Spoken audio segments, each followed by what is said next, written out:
meniti air liur. Apa tanda tobat kita diterima, Pak Ustadz? Tidak ada yang tahu siapa dapat haji mabrur. Tak ada yang tahu siapa dapat tobat nasuha. Haji mabrur itu tak bisa dinilai dari fisik bentuk tubuh. Memang bapak tuh kemarin balik haji nampaknya mabrur tuh Pak Ustadz. Kenapa mabrur? Mukanya itu gemuk putih. Rupanya waktu di Makkah tak pernah keluar hotel, tidur aja.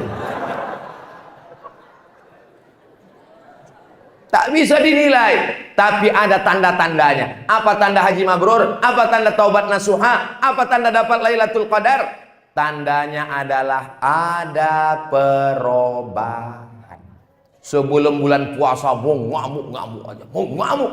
Setelah bulan puasa orangnya tenang. Pas ditanya, kenapa bapak itu tenang? Stroke Pak Ustaz. Mudah-mudahan yang stroke sembuh, sehat, amin. Ada perubahan.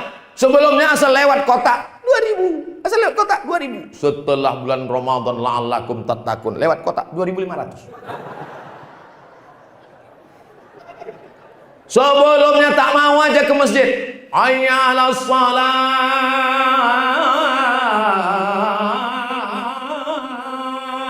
Kelepak balak 6.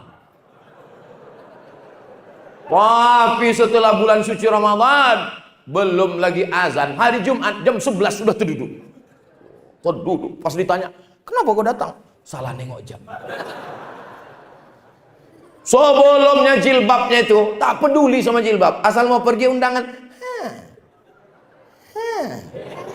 Nama jilbabnya pasrah tapi tak rela. Tapi setelah dia Ramadan, jilbabnya panjang, bajunya panjang, ada perubahan. Alhamdulillah Pak Ustadz, saya setelah Ramadan kemarin 5 yang berubah Pak Ustadz. Apa itu? Berat badan berubah, kolesterol berubah, diabetes berubah. Bukan itu, yang berubah adalah menuju lebih baik dan lebih soleh, bukan soman. Penyejamahan. Jadi gara-gara aja orang disuruh puasa. Bagaimana kita bisa memahami hakikat Ramadan yang ada dalam diri kita ini Pak Ustadz? Muncul rasa takut kepada Allah saat ingin melakukan perbuatan dosa, saat tidak ada satu manusia pun melihat, saat tidak ada satu pun seorang ulama tasawuf sayang muridnya 40 orang, tapi murid yang satu ini disayang, murid yang lain cemburu. Apalah tuan guru ini sayang cuman sama dia. Rupanya guru ini tahu muridnya ini kena penyakit dalam hati. Oh, besok diambilnya burung. Kasih burung semua satu-satu. Kalian murid-muridku yang 40 pergi kalian ke hutan, ke gunung, ke gua, ke laut. Cari di mana tempat kalian tak ada ditengok orang, potong burung ini. Dibawanya, tak lama semua membawa burung, leher sudah putus semua. Ini guru. Murid yang disayang datang membawa. Masih hidup. Kenapa tak kau potong? Aku pergi ke gunung, aku pergi ke laut, aku pergi ke danau, aku pergi ke gua, aku pergi ke pokok kayu. Aku tidak pernah merasa sendiri. Aku selalu diperhatikan Allah. Itulah hakikat puasa. Muraqabatullah, musyahadah, mempersaksikan persaksian yang dipersaksikan oleh Allah Subhanahu wa taala. Mudah-mudahan itu melekat ke dalam hati kita nanti insyaallah. Makanya tiap bulan paling tidak ada puasa 3 hari, Ayyamul Bait 13, 14, 15. Kalau cuma 3 hari upil tuh Pak Ustadz, saya sanggup 8 hari, mantap. Senin Kamis, Senin Kamis, Senin Kamis, Senin Kamis. Kalau cuma 8 hari kecil tuh Pak Ustadz, saya sanggup puasa Nabi Daud, mantap. 15 hari. Kalau 15 hari kecil tuh Pak Ustadz, saya sanggup puasa 30 hari. Tengok dulu. Kalau ada anak bini tak boleh.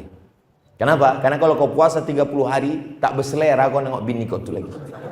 Tapi menengok bini orang berselera. Tapi kalau istrinya tak ada, sebatang kara dia sanggup, boleh. Suami sudah meninggal, anak tak ada, maka perempuan boleh. Aisyah istri Nabi, setelah Nabi meninggal, dia puasa dahar setiap hari sampai meninggal. Saya ketemu bapak-bapak di Kudus. Pas makan di rumah dia, Ustaz Somad silakan makan. Bapak enggak makan. Aku saiki poso Pak Ustaz. Us pirang-pirang dino. Sudah 2 Pak Ustaz. 2 tahun, 20 tahun sudah puasa tiap hari. badannya sehat walafiat, rezekinya berlimpah. Siapa yang mau coba? Cobalah nanti setelah bulan Syawal.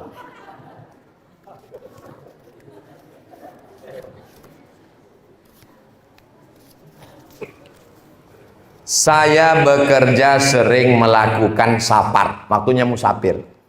Terkadang di mobil kantor, terkadang dengan angkutan umum. Saya mau tanya, ketika saya safar dan jarak dengan angkutan umum, jarak lebih 89 km dan angkutan umum, berangkat menjelang waktu sholat zuhur, apakah saya bisa mengqashar sholat saya sebelum berangkat? Tidak bisa mengqashar sholat di rumah. Lalu qasharnya di mana? Setelah keluar batas kota. Jadi kalau mau pergi ke Tanjung Pura, maka lewat dulu keluar batas kota Medan, masuk ke Binjai, ada masjid, barulah sholat. Itu kalau mobil pribadi. Kalau pakai pesawat, mana mungkin pesawat itu singgah Pak Ustadz? Gimana caranya? Maka sholatnya jamak saja, tak pakai qashar. Zuhurnya 4 rakaat, asarnya tetap 4 rakaat. Kenapa tak ada qashar? Kenapa tak jadi 2? Karena ilat, sebabnya belum ada. Sebabnya apa? Dia belum musafir. Syarat musafir mesti setelah keluar batas kota. Jelas? Kalau tak jelas, ulang-ulang nanti ceramah saya. Bisa diulang Pak Ustadz? Bisa. Di mana diulang? Itu kan direkam. Channel Ustadz Abdul Somad Official. Subscribe, like, share, and comment. Dia iklan itu memang di ujung-ujung. Bagaimana cara kita menjaga agar akhlak dan moral kita tidak rusak di zaman ini Pak Ustadz? Lingkungan kita ada 3. Yang pertama, lingkungan tempat tinggal. Bersyukurlah masyarakat yang ada sekitar Masjid Istiqomah ini, karena lingkungannya baik-baik. Datang subuh, zuhur, asar, maghrib, isya, insya Allah terjaga akhlaknya. Amin. Yang kedua, lingkungan di tempat kerja. Bersyukurlah Bapak Ibu yang di tempat kerjanya orangnya baik-baik, mengingatkan, udah kau sholat, udah kau puasa. Jangan sampai di tempat kerja, gimana bro, dugem kita malam ini. Tahu dugem? Dugem itu artinya duduk sambil gemetar. Lingkungan tempat tinggal, lingkungan tempat kerja. Yang ketiga, lingkungan medsos.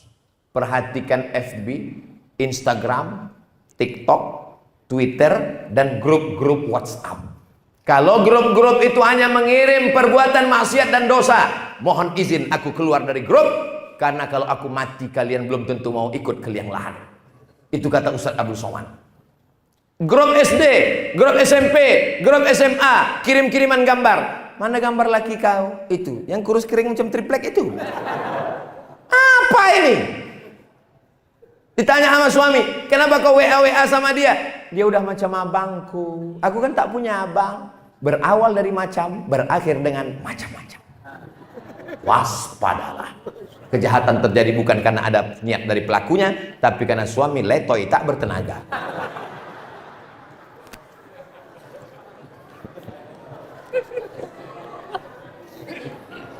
Kepada seluruh jamaah dimanapun berada, dari Sabang sampai Papua yang ada di perantauan, maka saya mengajak dari Masjid Istiqomah. Saya tidak membaca berita dan bukan mendapatkan kabar. Saya sudah melihat secara nyata bergelimpangan batu bata.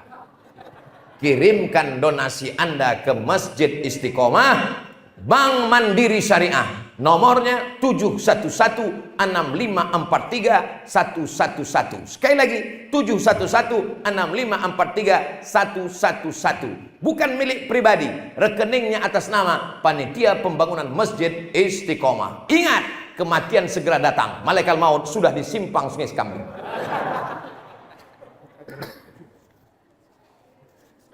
Tak habis-habis kertas nih, kita tengok.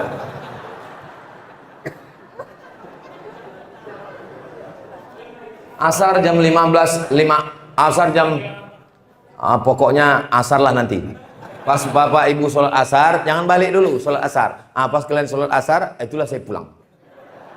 Ustaz Somad kok tak sholat? Saya sudah sholat jamak takdim.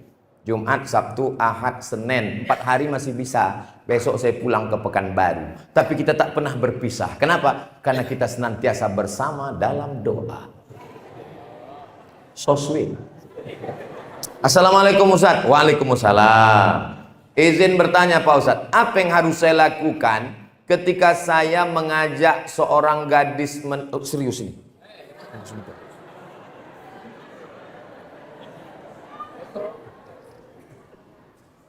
Macam paham aja kalian.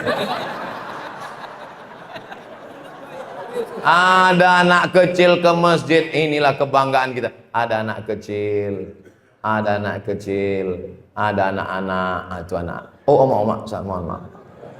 Ada anak kecil. Inilah yang akan melanjutkan perjuangan masjid kita ini ke depan. Kalau ada anak-anak kecil ke masjid, itu insya Allah selamat masjid kita ke depan. Tapi kalau udah tak ada lagi anak-anak di masjid, apa yang harus saya lakukan ketika saya mengajak seorang gadis menikah?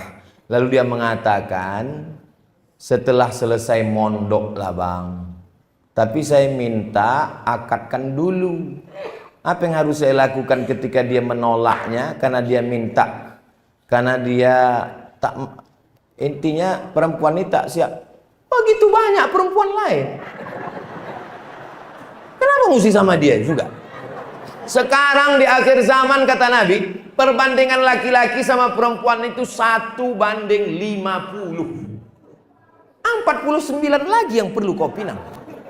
Kenapa mesti sama dia juga? Bunga bukan setangkai, kumbang bukan seekor, patah tumbuh hilang berganti, hilang satu tumbuh 1000. Kalau kalian anak-anak muda, aku aja yang sudah tua, kurus, kering, hitam begini, cobalah tengok di komen-komen di Instagram yang followernya 7 juta itu.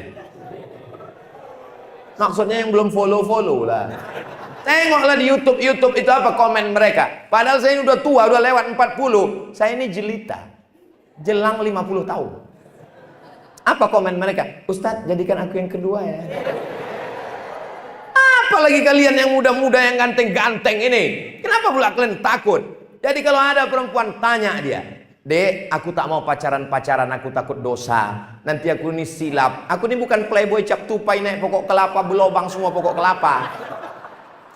Aku tahu kau punya harkat martabat. Aku ini niat baik. Sudikah engkau menjadi ibu bagi anak-anakku di masa akan datang? Sudikah engkau menemani aku sampai ke pintu surga bersama Rasulullah? Kalau kata dia, I do. Do you marry me? I do. Tapi kalau kata dia, aku mau mondok dulu, mau ini. Wih, bunga bukan setangkai, kumbang bukan seekor, patah tumbuh hilang berganti, hilang satu tumbuh 1000. Kalau kau tak sanggup, nanti jadwal saya kemari ke Medan, kita pinang sama-sama, kita cari yang lain. Cuman kalau bisa jangan sama saya.